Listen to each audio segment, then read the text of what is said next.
Kola came from work and Miriam, who is his wife, offered to take good care of him and also set a table for dinner. Quickly, Kola got angry and said he is not eating any damn food prepared by her because this is not the woman he got married to a year ago. That she looked so disgusting, so she can't prepare food that he is going to eat in the house.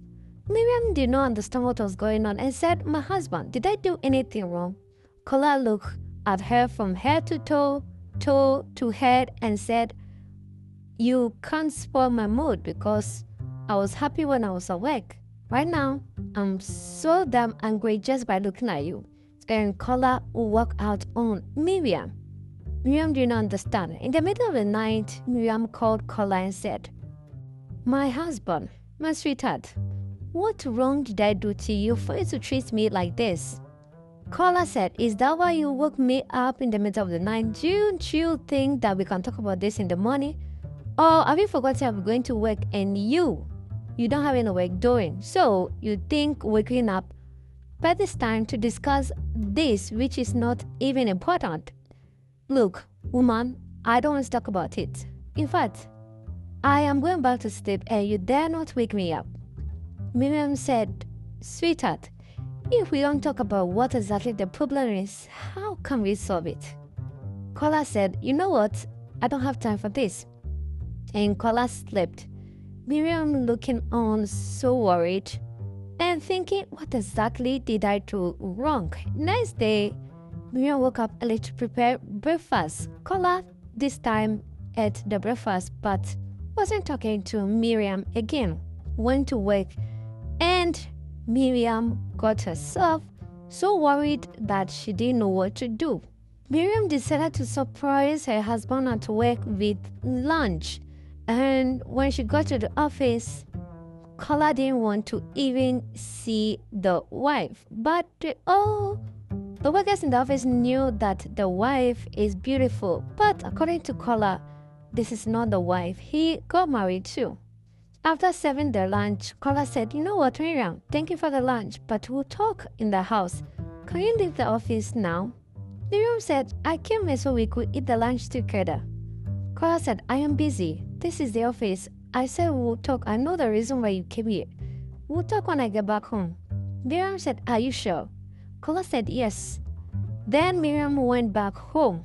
After everything in the middle of the night when Kola decided to come back from work late. This time around, they couldn't have the chat once again because he came pretty late.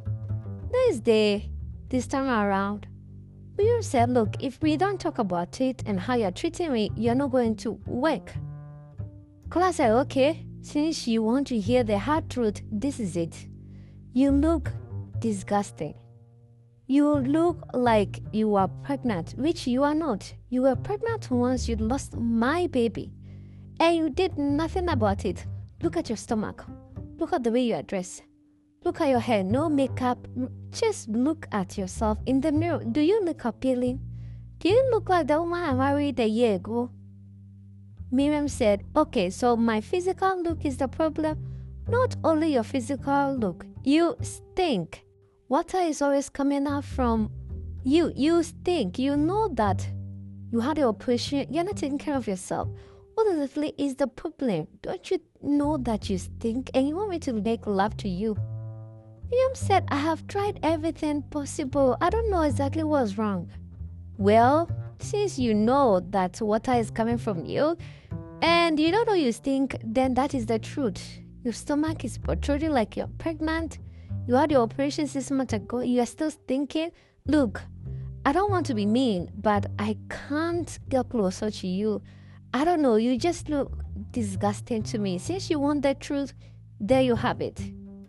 Miriam was so dumbfounded and didn't know what to say. "So, this is the reason?" Kola said, "Yes, this is the reason. You've been pestering around and want to hear the truth. There you have it. Can I go to work now?" Kola walked out on Miriam. Miriam sat down, crying her eyes out and didn't know what to do, asking herself what she can do to help herself.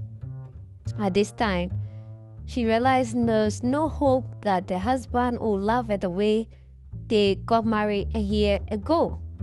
One day, Kola was coming from the office and she met one of her old school friends, and this friend called Nengi quickly said she came back from the UK and she's just here searching for an apartment. She got one just around here. Kola was so happy to meet Nengi because they both had a crush on each other way back in school. They exchanged contact. Then they started talking on the phone. Kola went home, called Nengi, and spoke on the phone for hours. Miriam looked on and realized, no, this can't be. Well, now Nengi and Kola started going on dates. Then they started making their relationship or friendship official to relationship. Kola quickly said, Nengi, I am married. No, you don't know, but I'm telling you now. It seems like you are free. Nengi said, well, I don't want you to marry me. I mean, we are just having fun, right? Kola said, okay, if you say so. So both of them started having an affair, and Kola could not hide it. Just because of the hatred or the disgust he has for the wife, he started rubbing it in to the wife's face that, yes, I am cheating on you. If you come back on yourself, then I have to go and get my pleasures somewhere else. Miriam complained and complained, but that did not stop Kola from cheating. Again, Miriam decided to take life into her own hands. She went to the hospital, then met this doctor called Faith, and the doctor said, well, something can be done, and I'll give you to some other therapies and talk to you about so that you can come out of how damaged your mind is about this. Everything has solution if you have the money. Miriam quickly said, the money is not an issue at all. Of course, Dr. Faith took her through another operation and said, well, the operation you did earlier on was not successful, and that is why water is coming from you, and that is why you stink. So I'll make sure I give you to my girlfriend, who is also a doctor, that can pass and have successful operation on you. Miriam was so happy that at least she'll get some solution to her thinking, water that is coming from her. So she went through that process. Operation was successful. She started going to the gym. Whilst doing that and working on herself, Kola and Nengi were also having an affair. Not only that, Kola now have the courage to bring Nengi to his matrimonial home. Miriam looked on and said, Kola, you are cheating on me. Yes, I am cheating. And you have the guts to bring in another woman to our house? Kola said, well, you have no use to me in this house, so why won't I bring in another woman? Men can marry more than one wife, right? Miriam was so dumbfounded once again, didn't know what to say, just shook her head and went away. Nengi, who was now parading herself as the woman of the house, started insulting Miriam. Not only that, Miriam just didn't say anything to them. Kola continued to fondle around Nengi, cheat around, have fun with his affairs. One day, Nengi said, why don't I pack into this house, or you pack to my house? Kola said, no, you know I'm still married to Miriam. Unless I'm divorced, I can't pack out of the house. Then Nengi said, why don't you divorce? Kola said, no, I can't divorce her at this time because the company is in her name, the house is in her name, and I can't do anything right now. What are the grounds for me divorcing her? Nengi said, okay, I understand. With time, when she gets tired, she will file for divorce herself. Kola said, yeah, that is true. After that, Miriam continued to work on herself. She looks so good now. Even Kola saw the difference in how she looked. She looks like a body now. But I don't know. Kola was not having a conversation with Nengi and said, have you noticed that my wife have changed? Nengi said, well, why do you care? You don't love her anyway. You love me, right? At this point, Kola was confused, but that did not change anything. Miriam and Faith, Dr. Faith, were also cool now. But Miriam did not mention to Dr. Faith that She is a married woman. One day, Miriam also decided to cheat. Well, not necessarily cheat, play it back to Kola how he also brings in another woman. Miriam then offered Dr. Faith dinner in her house to appreciate him for changing her life for good. Whilst they were having dinner, quickly Kola came in and said, "What is this man doing here?" Miriam said, "You have no right to ask me that because you also bring in another woman. Here is Dr. Faith. Dr. Faith, this is Kola."